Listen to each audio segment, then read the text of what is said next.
Assalamualaikum warahmatullahi wabarakatuh. Selamat datang sekali lagi ke Hadi Channel. Baiklah, kali ini kita akan berkata tentang emas. Okey, seperti mana yang anda tahu, channel saya berkisahkan tentang kehidupan offshore, suasana kerja, peluang pekerjaan offshore dan juga emas. Saya seorang jurutera oil and gas, tapi sangat minat dengan emas ni. Okey, baiklah. Tajuk kita pada hari ini ialah bilakah masa yang sesuai untuk beli emas. Okey, bila kita cakap tentang emas ni, harga dia tu berubah-ubah, ada naik, ada turun kan. Jadi kita tak tahu bila masa yang sesuai nak beli. Okey, kita tengok harga makin turun. Bila tengok harga makin turun, kita rasa macam okey, aku nak beli emas, tapi emas ni makin turun. So nak tunggu harga dia turun lagi lah. Turun sampai maksimum kan. Tapi bila kita tengok harga tu sedang menurun, jadi kita tak tahu kat mana maksimum dia, maksimum penurunan dia tu. Lepas tu sebab sampai satu tahap dia akan naik balik. Okay, macam emas sekarang baru-baru ni harganya stagnan dalam 260, 266 macam tu, dan hari ni dia dah naik kepada 271. Okey, apa yang menyebabkan pergerakan harga emas ni? Kita kena faham dulu kan. Jadi bila kita nak tahu bila nak beli, bila nak jual kan, jadi kita kena tahu apakah benda yang menggerakkan harga emas ni. Okey, yang pertama, kalau dekat Malaysia, perkara yang sangat memainkan peranan dengan harga emas ialah nilai ringgit. Sebab kita guna ringgit untuk beli emas. Jadi disebabkan emas ni bergantung pada harga pasaran dunia kan. Jadi ringgit ni, nilai ringgit tu penting.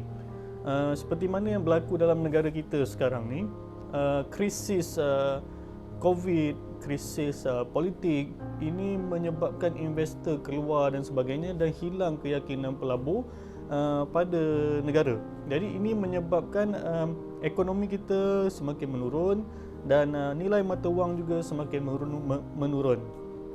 Okey, kalau dulu dalam 21 ke 25 tahun yang dulu, ringgit Malaysia bernilai RM2.5, RM2.50 sama dengan $1. Dan sekarang ni RM4.20 something, dekat RM4.30 untuk $1. Jadi kenaikan kejatuhan sebenarnya. Okay, bukan kenaikan dolar, tapi kejatuhan nilai ringgit berbanding dolar hampir 100% dalam masa 20 tahun. Lebih kurang, more or less. So more or less 20 tahun, kejatuhannya 100% lah. Daripada RM2.50 kepada RM4 dekat 30 sen, hampir-hampir.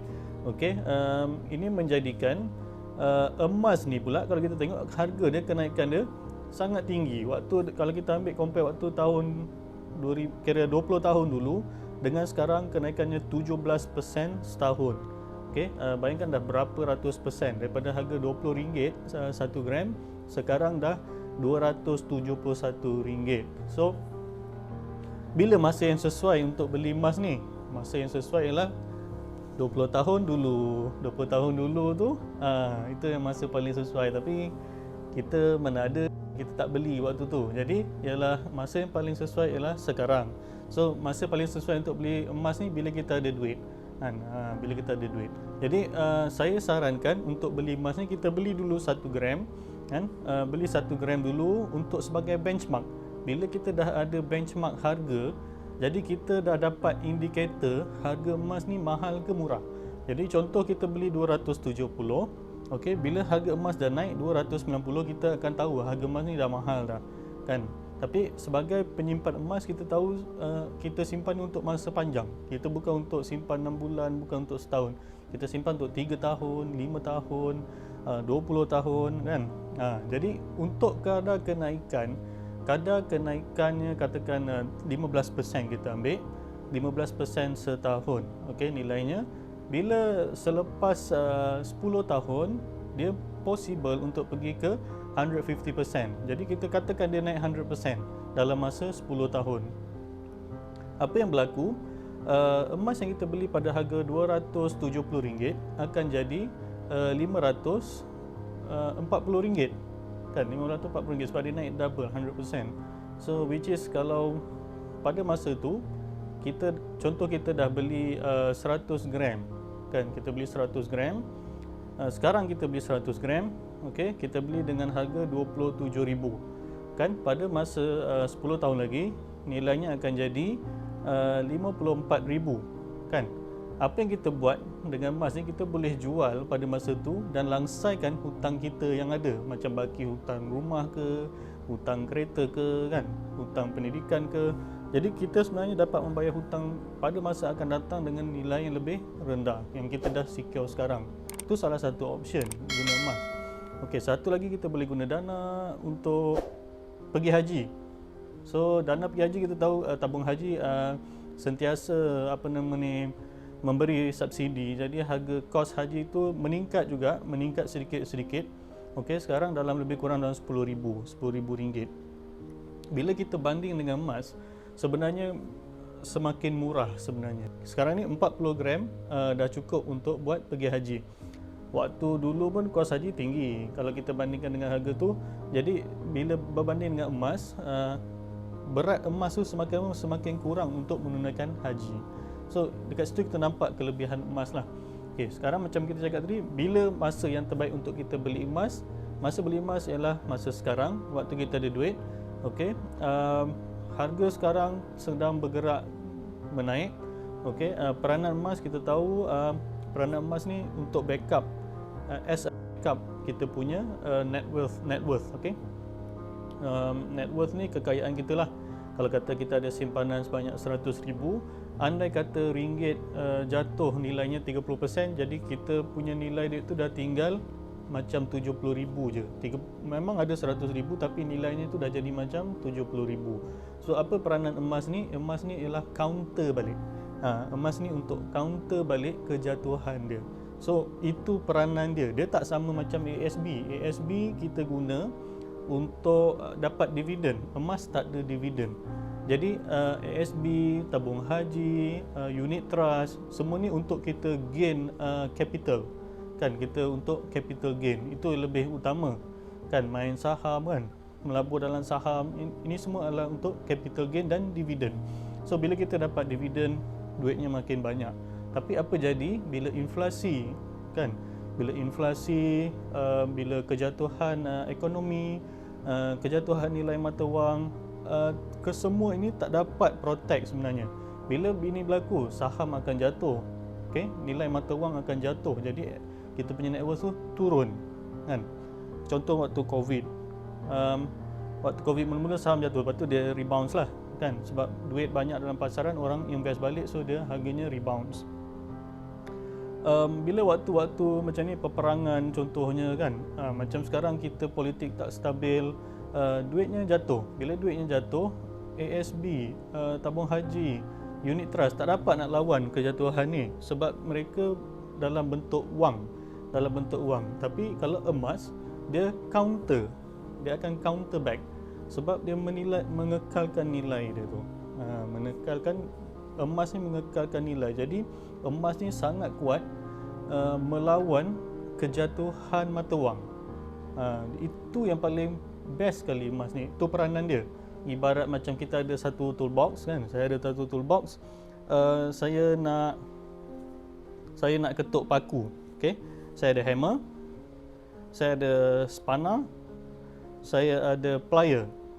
Boleh tak saya gunakan salah satu daripada tiga-tiga ni untuk ketuk paku? Kalau saya pakai plier boleh, lambat sikit, paku still masuk. Kalau saya pakai spanner boleh, tapi tak proper, sengit lah, apalah, tak berapa masuk juga, lambat. Tapi kalau saya guna hammer, saya ketuk, dia laju. Nampak tak? Jadi hand tool tu ada banyak jenis kan, tapi kita kena pilih mana yang sesuai. Jadi dalam keuangan pun sama, kita ada banyak tools, okey, banyak tools, tapi kita perlu pilih peranannya masing-masing. Jadi contohnya emas, peranan dia untuk protect daripada inflasi, protect daripada kejatuhan ringgit, protect daripada boros. Boros ni sebenarnya adalah satu musuh utama. Sebab bila kita dapat gaji, berapa yang kita dah simpan baru ni? Macam baru ni baru dapat gaji kan, berapa kita dah simpan? Ada tak 10%? Ada tak? Kalau tak ada, mungkin kita simpan 5%. Jadi kalau kata tak pun, kita dah simpan 10%, tapi bila hujung bulan depan ada Shopee buat diskaun kan, macam sekarang bulan 7, nanti bulan 8 hari bulan 8 ke, Merdeka Sales ke kan, dia akan sentiasa ada benda-benda untuk tarik kita untuk beli barang. Jadi itu adalah naluri biasa, dan emas ni naluri dia untuk kita simpan. So once kita simpan emas, once kita ada emas, kita akan lagi suka untuk simpan emas. Dan yang paling best sekali emas ni, bila kita simpan nilainya ada. Kalau kata kita beli benda lain, kita puas tapi tak ada value je nanti, macam tu. Boleh tak? Contoh, saya sendiri, saya suka remote control. Saya suka, dulu saya main kapal terbang, saya main drone, saya main kereta control, boat. So saya suka benda tu, tapi end up benda tu tak ada value, just kepuasan untuk saya sendiri. Tapi dari segi kewangan, duitnya habis kan, untuk maintenance lagi dan sebagainya. Kapal terbang terhempas, pecah, crash, macam tu lah, benda-benda macam tu. So kita puas, enjoy, tapi dari segi kewangan tak ada. Jadi kita nak enjoy boleh, tapi jangan berlebihan macam tu. Kalau kata untuk emas ni pula, kita beli, janganlah melampau sampai tak boleh nak makan kan. Jadi kita beli sekadar yang perlu, sekadar yang patut, yang sesuai dengan kewangan kita. Jadi sentiasa kumpul emas, simpanlah emas, sikit-sikit, lama-lama jadi bukit. So kalau kata ni, saya recommend untuk simpan dekat KAB Gold. Kalau nak tengok macam mana nak buka akaun KAB Gold, boleh tengok dekat description kat bawah ni. Okay, KAB Gold ni, cuba tengok tepi ni. Okay, dia ada akaun uncang emas. Ianya sangat special lah. Akaun uncang emas ni ada, kita boleh beli suku gram, kita beli sikit-sikit kan. Kita boleh kumpul, kita boleh keluarkan daripada akaun, kita boleh keluarkan fizikal dia, boleh masuk ke arah nu.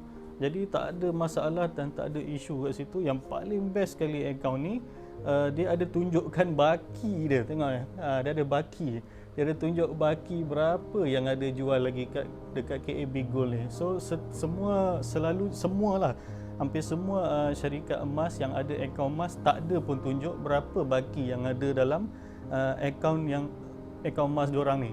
Dia tak ada tunjuk pun berapa yang company own kan. Yang customer dah beli tu adalah tunjuk berapa kita dah beli, tapi berapa yang company ada yang available untuk kita beli kan.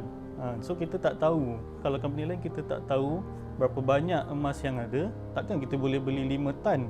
Ada ke company tu simpan 5 tan? Kalau 10 orang beli 1 kilo, dah 10 kilo kan. So kalau satu Malaysia kan ada berapa ratus ribu, berapa juta orang beli, adakah company sentiasa ada stok emas sebanyak tu?